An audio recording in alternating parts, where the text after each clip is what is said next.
Hello everyone, welcome to my channel amazing ફૂડમાં હું તમારું સ્વાગત કરું છું. ફ્રેન્ડ્સ, આજે આપણે બનાવવાના છે પાણીપુરી. જી હા ફ્રેન્ડ્સ, પાણીપુરી જે બધાને ભાવે છે, નાના હોય કે મોટા. આ બનાવવાના એકદમ ઇઝી છે, તો ચાલો શરૂ કરી દઈએ. સૌ પ્રથમ આપણે જે પુદીનાનું પાણી હોય છે તેમાં જે ચટણી પડે છે તે બનાવી છે.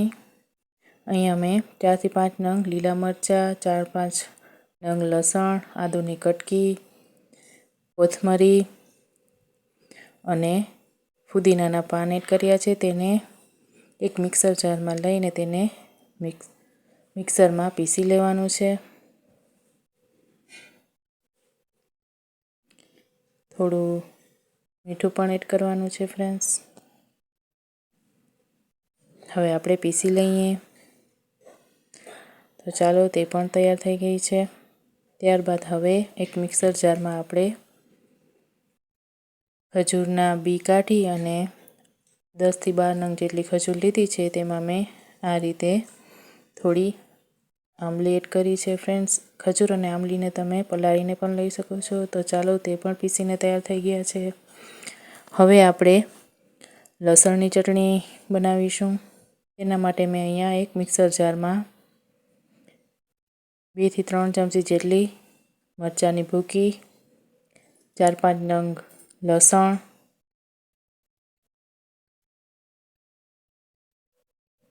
અને મીઠું એડ કરીને તેને પીસી લીધા છે. તો એ પણ તૈયાર થઈ ગયા છે ફ્રેન્ડ્સ. હવે આપણે પાણીપુરીનો જે માવો હોય છે તે બનાવવાનું શરૂ કરી દઈએ. અહીંયા મેં 2 નંગ જેટલા મીડિયમ સાઇઝના બટેકા છે તે બાફી લીધા છે અને આ રીતે હાથ વડે આપણે તેને મસળી લેવાના છે.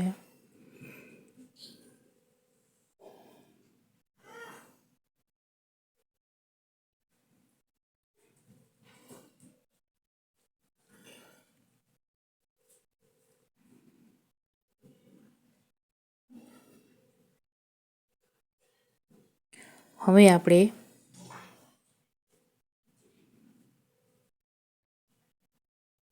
અહીંયા મેં અડધી વાટકી જેટલા ચણા લીધા છે ફ્રેન્ડ્સ. તેને મેં પલાળી 4 થી 5 કલાક પલાળી અને મીઠું નાખીને બાફી લીધા હતા, તે એડ કરું છું. ત્યારબાદ એક મીડિયમ સાઇઝની ડુંગળી લીધી છે, તેને ઝીણી સમારીને તે એડ કરી છે. અહીંયા મેં ચાટ મસાલો જે આવે છે અડધી ચમચી જેટલું તે એડ કર્યું છે. ત્યારબાદ તેમાં સ્વાદ મુજબ મીઠું એડ કર્યું છે. હવે આપણે બધાને સરસ મિક્સ કરી લઈશું. તો ફ્રેન્ડ્સ, આ રીતે મેં સરસ મિક્સ કરી લીધું છે. ત્યારબાદ આપણે ફુદીનાનું જે પાણી હોય છે પાણીપુરીમાં તે તૈયાર કરવાનું છે. અહીંયા મેં 2 થી 3 ગ્લાસ જેટલું પાણી લીધું છે.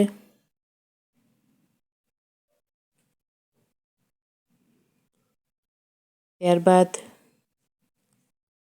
આપણે જે ચટણી બનાવી હતી પુદીનાની તે 2 થી 3 ચમચી જેટલી એડ કરીશું.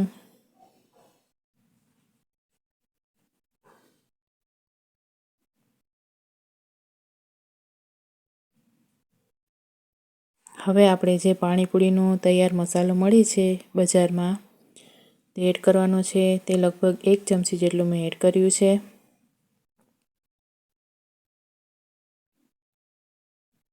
અહીંયા તમે મસાલો એડ ના કરો તો પણ ચાલશે ફ્રેન્ડ્સ. હવે આપણે તેમાં ચપટી જેટલું સંચર એડ કરીશું.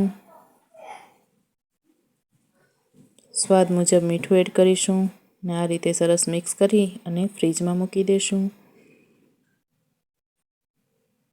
પાણી ઠંડુ થઈ જાય એટલે કાઢી લઈશું. ત્યારબાદ હવે આપણે આ રીતે પૂરીમાં અંગૂઠા વડે આ રીતે કાણું પાડવાનું છે અને જે તૈયાર મસાલો આપણે બનાવ્યો હતો માવો તે આ રીતે તેમાં ભરી દેવાનું છે. આ રીતે બધી જ પૂરીને આપણે ભરી લેવાની છે ફ્રેન્ડ્સ.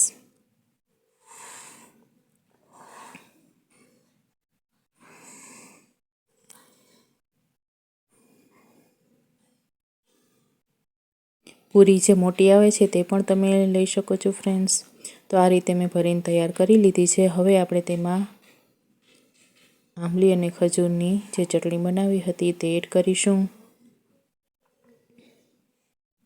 ત્યારબાદ જે લસણની ચટણી લીધી હતી તે પણ એડ કરી શકું છું।